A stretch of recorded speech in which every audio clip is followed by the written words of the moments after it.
Welcome to everyone. तो आज हम बात करेंगे राइज ऑफ नेपोलियन बोनापार्टे। देखिए, इन्होंने दो युद्ध लड़े थे, जिनमें पहला युद्ध है बैटल ऑफ लाइप्जिग और दूसरा है बैटल ऑफ वाटरलू।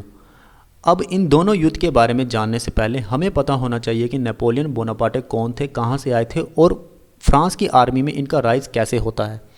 तो देखिए, नेपोलियन बोनापार्टे, इनका जन्म होता है 1769 को मेडिटेरियन आइलैंड ऑफ कोर्सिका में।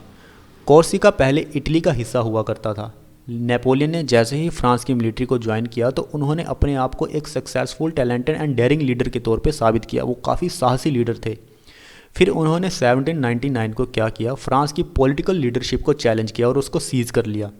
फिर वो फ्रांस के फर्स्ट कौंसल बन गए और उनको फ्रांस के लीडिंग पॉलिटिकल फिगर के तौर पे सभी लोग जानने लगे।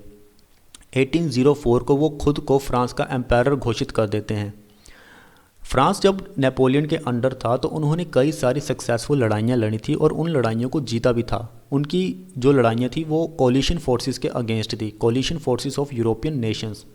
फ्रांस का जो एम्पायर था वो इतना ज़्यादा एक्सपैंड हो चुका था कि वो वेस्टर्न और सेंट्रल यूरोप तक पहुँच गया था और नेपोलियन के अंदर इतना ज़्यादा कॉन्फिडेंस भर चुका था कि उन्होंने सोचा कि अब मैं रशिया के ऊपर हमला करूँगा।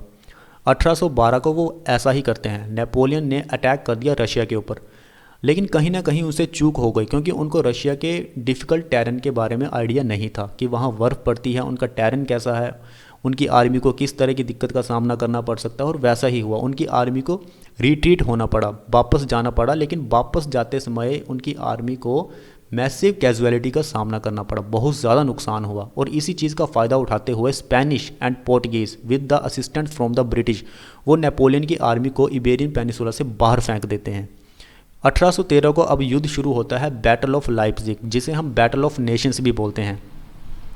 इस बैटल में, ये बैटल इसलिए इम्पोर्टेंट है क्योंकि नेपोलियन ने इतनी ज़्यादा लड़ाइयाँ लड़ी थी लेकिन वो हार गए थे बैटल ऑफ लाइप्जिग में।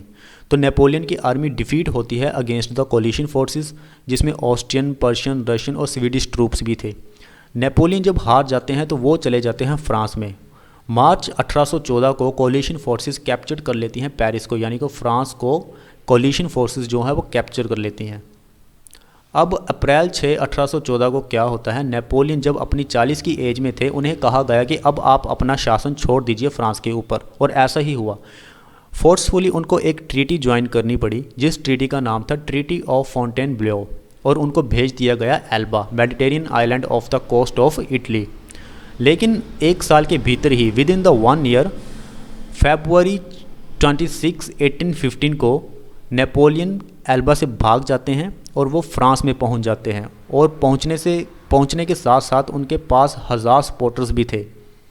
मार्च 20 को वो पेरिस आ जाते हैं और उनका बहुत ज़्यादा स्वागत होता है, चीरिंग क्राउड्स। और जो फ्रांस के न्यू किंग थे लुइस 18, उनको भागना पड़ता है क्योंकि नेपोलियन अब फ्रांस पेरिस में आ चुके थे। फिर नेपोलियन ने एक कैंपेन शुरू किया, जिस कैंपेन का नाम था 100 डेज़ कैंपेन। ये कैंपेन इस तरह का था कि इसमें 100 दिन तक लड़ाइयाँ लड़नी है और फ्रांस का जो एक्सपेंशन है उसे और भी ज़्यादा एक्सपैंड करना है। तो इसी तरह का कुछ माइंडसेट था नेपोलियन का। अब नेपोलियन मार्चेस ऑन बेल्जियम। देखिए होता क्या है, नेपोलियन जैसे ही फ्रांस आते हैं तो इस बात का पता तो चल ही चुका था कोलिशन फोर्सेस को। कोलिशन फोर्सेस यानी कि Austrians, British, Persians and Russians. अब इन्होंने सोचा कि क्यों ना हम नेपोलियन के ऊपर हमला कर देते हैं फिर से, लेकिन नेपोलियन तो पहले से ही तैयार थे। उन्होंने एक एक करके ऑस्ट्रियन, ब्रिटिश, पर्शियन और रशियन को वो एक एक करके हराते गए। उसके बाद क्या होता है, जून 1815 को नेपोलियन मार्च कर देते हैं बेल्जियम के ऊपर। लेकिन बेल्जियम के ऊपर अटैक करने से पहले वहाँ पे एक सेपरेट आर्मी भी थी। ब्रिटिश और पर्शियन ट्रूप्स वहाँ पहले से ही डेरा डाल के बैठे हुए थे। अब बैटल शुरू होता है, बैटल ऑफ लिग्नी।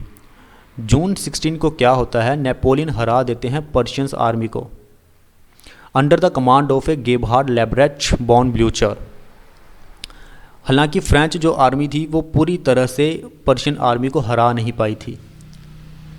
अब शुरू होता है बैटल ऑफ वाटरलू, जो कि फ्रांस की आर्मी के लिए एक ब्लो की तरह साबित हुआ। यहाँ पे नेपोलियन का जो करियर है पूरी तरह से ख़त्म हो जाता है। 2 दिन के बाद क्या होता है, जून 18 को नेपोलियन की जो आर्मी थी, जिसमें ज़्यादा से ज़्यादा 72,000 ट्रूप्स थी, उनका युद्ध होता है 68,000 मैन ब्रिटिश आर्मी के साथ, जिनकी position south of Brussels near the village of Waterloo के समीप थी। अब ब्रिटिश आर्मी, जिसमें बेल्जियन भी थे, डच भी थे, जर्मन ट्रूप्स भी थी, आर्थर वेल्जली उसको कमांड कर रहे थे, जो कि ड्यूक ऑफ वेलिंगटन यानी कि वो शासक थे, वेलिंगटन थे। उनको काफ़ी ज़्यादा आइडिया था फ्रांस के साथ युद्ध लड़ने में। उसके बाद क्या होता है, नेपोलियन की जो ट्रूप्स है वो एक स्ट्रॉन्ग अटैक करती हैं ब्रिटिश के ऊपर, लेकिन जैसे ही पर्शियन आर्मी ब्रिटिश आर्मी को ज्वाइन करती हैं, पलड़ा भारी हो गया ब्रिटिश आर्मी का, और वहीं से ही फ्रांस लगातार हारता गया। ऐसा माना जाता है कि French suffered more than 30,000 casualties, इतना ज़्यादा नुकसान हुआ था, जिसमें dead bodies, wounded and taken prisoner भी थे, और ब्रिटिश और पर्शियन कैजुअलिटीज़ थी 22,000 तक, काफ़ी कम थी फ्रेंच के मुकाबले में। और अल्टीमेटली क्या होता है, जो बैटल ऑफ वाटरलू है mark the end of the Napoleon's career, Napoleon storied military career. और ये जो युद्ध था ये आंसुओं से बह गया था, और फ्रांस की जो पावर थी वो पूरी तरह से ख़त्म होती है बैटल ऑफ वाटरलू। इसलिए बैटल ऑफ जो वाटरलू था वो काफ़ी ज़्यादा इंपॉर्टेंट हो जाता है वर्ल्ड हिस्ट्री में। Thank you very much.